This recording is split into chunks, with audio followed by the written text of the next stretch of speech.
Bonjour tout le monde, j'espère que vous allez bien. Aujourd'hui, on va voir notre 16e leçon et on va parler de la règle qui s'appelle COI, soit complément d'objet en direct. Всем привет, надеюсь, у вас все хорошо. Сегодня у нас начинается 16-й урок, и на этом уроке мы с вами обсудим COI или косвенное дополнение. Давайте посмотрим, что такое косвенное дополнение? Это комплимент d'objet en direct, как я уже сказала, дополнение, перед которым стоит у нас предлог во французском языке. Чаще всего мы говорим о предлоге «а», либо предлог «de», иногда другие «sur», «en», «par» и так далее. В чем у нас разница между COD и COI? Это только в двух формах – lui и leur. То есть, в принципе, проблема возникает только когда у нас идет местоимение для третьего лица единственного или множественного числа. В этом основное различие.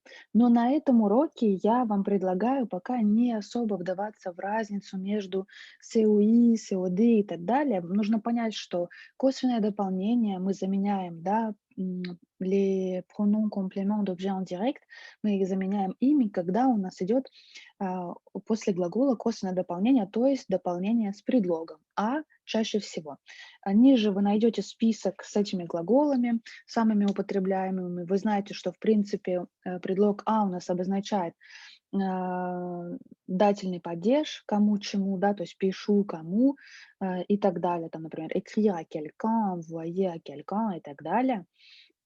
Вот, поэтому посмотрите список глаголов, переведите и обязательно начинайте учить. Еще раз напоминаю, что сейчас самое время начинать обращать внимание на управление глаголов, хвататься за любую возможность. Когда вы видите фразу, да, например, мы с вами недавно встречали avoir besoin de quelque chose, да, нуждаться в чем-либо, или там avoir peur de quelque chose, бояться чего-либо, donner à quelqu'un, давать кому-либо, там и так далее. Да, то есть, теперь вот вы видите текст, например, да, вы должны задать себе вопрос, в принципе, про каждое слово там, про каждое дополнение, прямое, косвенное, как бы я заменил и так далее. Давайте посмотрим предлоги, но пока здесь, да, то есть мы не берем с вами прям разницу между прямым и косвенным. Здесь мы говорим только про косвенное. То есть готовьтесь к тому, что в этом уроке вам будет встречаться только косвенное, и это будут варианты либо mieux, либо tu, либо lui, либо ну, либо vous, либо leur. Обратите внимание, что в этом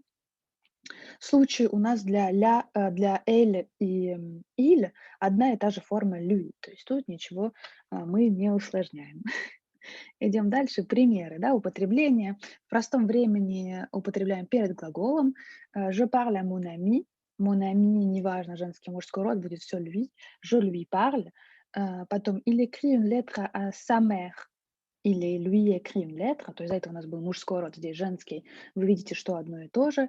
Да, то есть вы видите, смотрите, je parle à mon ami. Обратите внимание, окей, предлог «а», косвенное дополнение, супер, беру «lui».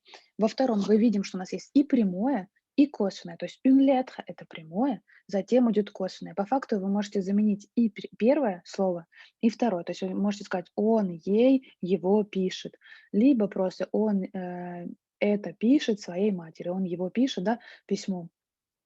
И мы можем сказать elle, il l'écrit à sa mère. То есть если до этого шла речь про письмо, пожалуйста, он его пишет своей матери. И потом, да, там что угодно может быть. Il me téléphone souvent, il te téléphone souvent, il vous téléphone souvent и так далее. Он вам звонит, он мне звонит, он тебе звонит, он ей звонит и так далее. То есть всегда перед глаголом. Не может быть после, не может быть с предлогом «а», да, часто это ошибка начинающих, например, il donne à moi. Нет, il me donne.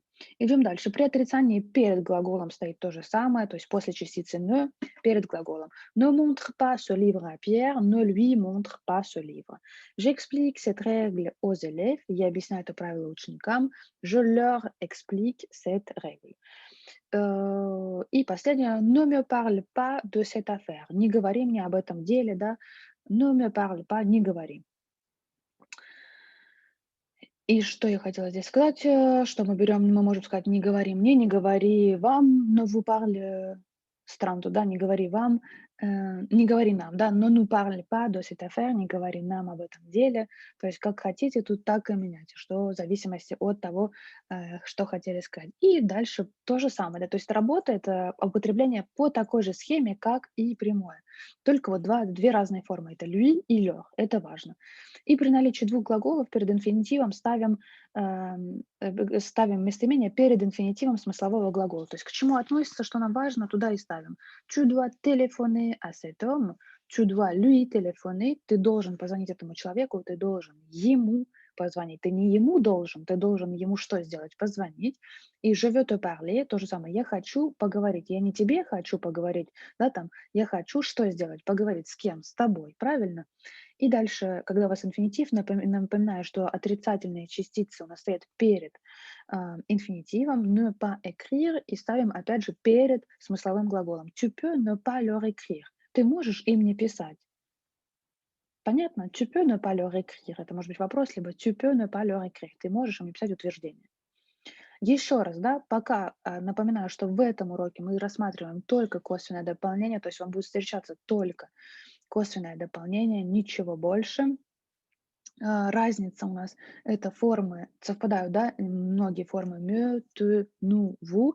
Меняются формы. Там было le, la, здесь у нас lui, и там было les, здесь leur. Это предлог «а» нам необходим после глагола, чтобы понять, что это косвенное дополнение. И ставим всегда перед глаголом. Это прям база, основа. Если есть вопросы, пишите, comme d'habitude. Je vous souhaite une excellente journée ou soirée et à très bientôt. Merci beaucoup.